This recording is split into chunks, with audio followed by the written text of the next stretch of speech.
ഇന്ത്യയിലും കേരളത്തിലുമായി electoral bond വിവാദം കൊടുത്തുകൊണ്ടിരിക്കുമ്പോൾ ഇവിടെ യു കെയിലും ഇതുപോലത്തുള്ളൊരു വിവാദത്തിന് തിരികൊളുത്തിരിക്കുകയാണ്. യു കെയിലെ ഒരു കൺട്രിയായ വെയിൽസിലേക്ക് നടന്ന ഫസ്റ്റ് മിനിസ്റ്റർ തെരഞ്ഞെടുപ്പിലാണ് ഇലക്ടോറൽ ബോണ്ട് വിവാദം ഇവിടെയും ന്യൂസുകളിൽ നിറഞ്ഞിരിക്കുന്നത്. ലേബർ പാർട്ടി നേതാക്കളായ ജെറേമി മൈൽസിൻ്റെയും വോൺ ഗെത്തിങ്ങിൻ്റെയും ഇടയിലാണ് ഫസ്റ്റ് മിനിസ്റ്റർ പോസ്റ്റിന് വേണ്ടിയുള്ള മത്സരം നടന്നത്. അതിൽ 52% വോട്ട് നേടി വോൺ ഗെത്തിങ്സ് യൂറോപ്പിലെ തന്നെ ആദ്യ ആഫ്രിക്കൻ വംശജനായ ഫസ്റ്റ് മിനിസ്റ്ററായി തിരഞ്ഞെടുക്കപ്പെടുകയാണ് ഉണ്ടായത്.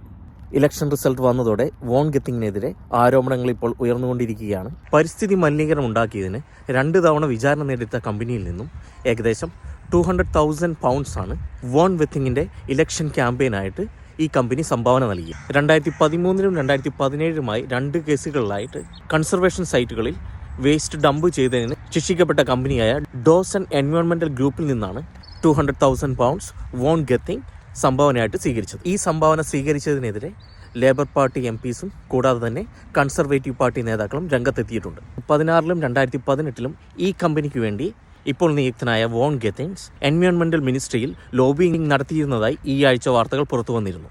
BBC റേഡിയോ വെയിൽസിന് നൽകിയ അഭിമുഖത്തിൽ താൻ സ്വീകരിച്ച സംഭാവനകളെ ന്യായീകരിച്ചുകൊണ്ട് വോൺ ഗെത്തിങ്സ് രംഗത്ത് വന്നിട്ടുണ്ട്.